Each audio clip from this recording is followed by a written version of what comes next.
सांस्कृतिक तथा सामाजिक अनुष्ठान कुमार उत्सव समिति पुरी तार 58तम कुमार उत्सवर सांस्कृतिक कार्यक्रम आसंता अक्टोबर 8, 9 और 10 तारिख 3 दिन धरी मुक्ताकाश रंगमंच ठारे पालन करने जाउछि।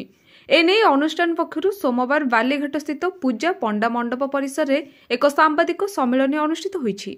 सांबादिक सम्मेलन में अनुष्ठान कार्यकारी सभापति राजेश कुमार मिश्र, चक्रधर महापात्र, साधारण संपादक स्वाधीन पंडा, उपसभापति अमरेन्द्र पाइकराय, स्मरणिका संपादक श्रीकांत महांती, प्रतियोगिता कमिटी अध्यक्ष सुकांत पंडा प्रमुख उपस्थित थिले।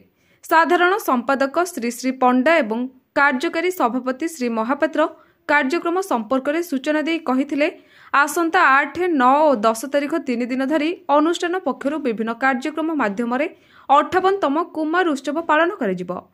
8 तारिख सांस्कृतिक कार्यक्रम उद्घाटनी उत्सव में उद्घाटक भाव छत्तीसा निजोग नायक जनार्दन पाट्टजोशी, कांग्रेस विधायक दल नेता रामचंद्र काडाम, सानखेमुंडी मान्यवर विधायक रमेश चंद्र जेना, पूर्वतन मंत्री प्रसाद हरिचंदन, पूर्वतन विधायक उमा वल्लभ रथ प्रमुख उपस्थित रही प्रभु श्री जगन्नाथ प्रतिमूर्ति रे माल्यार्पण करी कार्यक्रम को उद्घाटन करेंगे।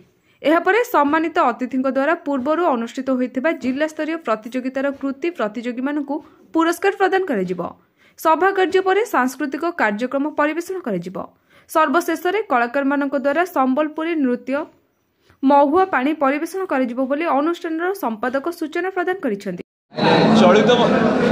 चलित वर्ष कुमार उत्सव समिति द्वारा आयोजित कुमार उत्सव आगामी 8, 9, 10 3 दिन धरी मुक्ताकाश रंगमंच रे संध्या 6 घटिका ठारू रात्र 10 घटिका पर्यंत आयोजन करा जायछि।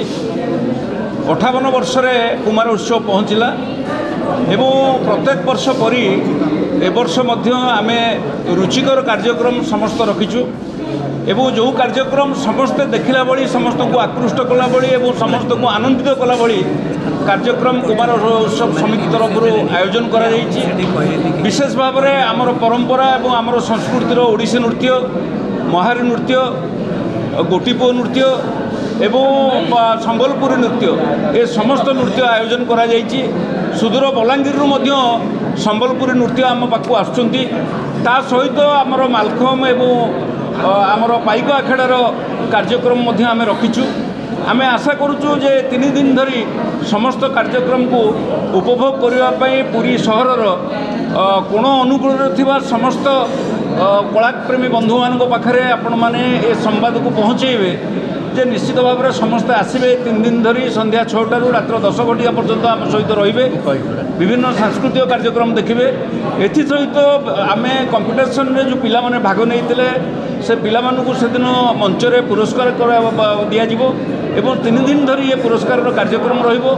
ता सहित विभिन्न क्षेत्र में विभिन्न प्रतिभा माने जो माने निजर पारदर्शिता देखैचंती सेमानकु मध्य आमे मंच रे संवर्धना करिवु। विभिन्न दिवस रे अतिथि मानक द्वारा निश्चित भाव में संवर्धित से माने हेबे एवं ता सहित विशेष भाव में शेष दिन 10 तारिख दिन संध्या 6 टारे ईरा महांती द्वारा प्रसिद्ध कंठशिल्पी ओडिशार तांको द्वारा आयोजन करा जिवो निश्चित भाव में संगीत कार्यक्रम।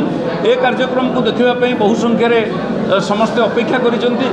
आमे आशा करुचु ए 3 दिन धरी जो कार्यक्रम हम आपण मैंने कार्यक्रम को समस्त पाखे पहुँचेबे एवं आमे आशा करुचु पुरी सहर अगणित श्रोताबंधु एवं अगणित कलाप्रेमी बंधुगण आम सहित रही ए कार्यक्रम में सामिल हेबे एवं कुमार उत्सव समितिर समस्त कर्मकर्ता मान को उत्साहित करेंगे एवं समस्त कलाकार माने जो माने विभिन्न दिन में से कला नैपुण्य को प्रदर्शन करेंगे समस्त को उत्साहित करेंगे।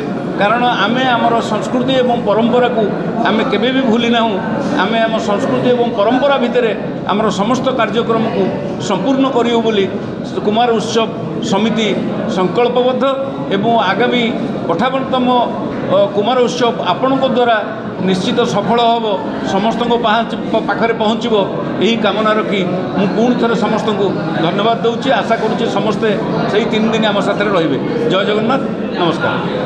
से विस्तृत भाव में समस्त विषय आलोकपात करछंती जो 8, 9, 10 तारीख 3 दिन धरी जो कार्यक्रम अनुष्ठित होगा जाउची से विषय से संपूर्ण भाव में आपको कहते मु केवल गोटे सूचना देवा चाहूँगी ता भितर जे आमरी कुमार उत्सव समिति जो सभ्या मान द्वारा एक सुंदर नाटक परिवेषण होगा जाउची जे नाटकर नाम हूँ कला पहाड़ ताकू आपण मानकू अनुरोध आपण माने तार प्रचार प्रसार दिगरे निश्चित भाव में जत्नवान हेबे एवं आमर जो प्रथम लक्ष्य एवं सर्वशेष लक्ष्य जे पुरी सहरर कला संस्कृति साहित्य ताकू रक्षा करिबारे आमर जो उद्यम से दिगरे आपण माने पुणी जत्नवान हेबे बोली मोर आशा।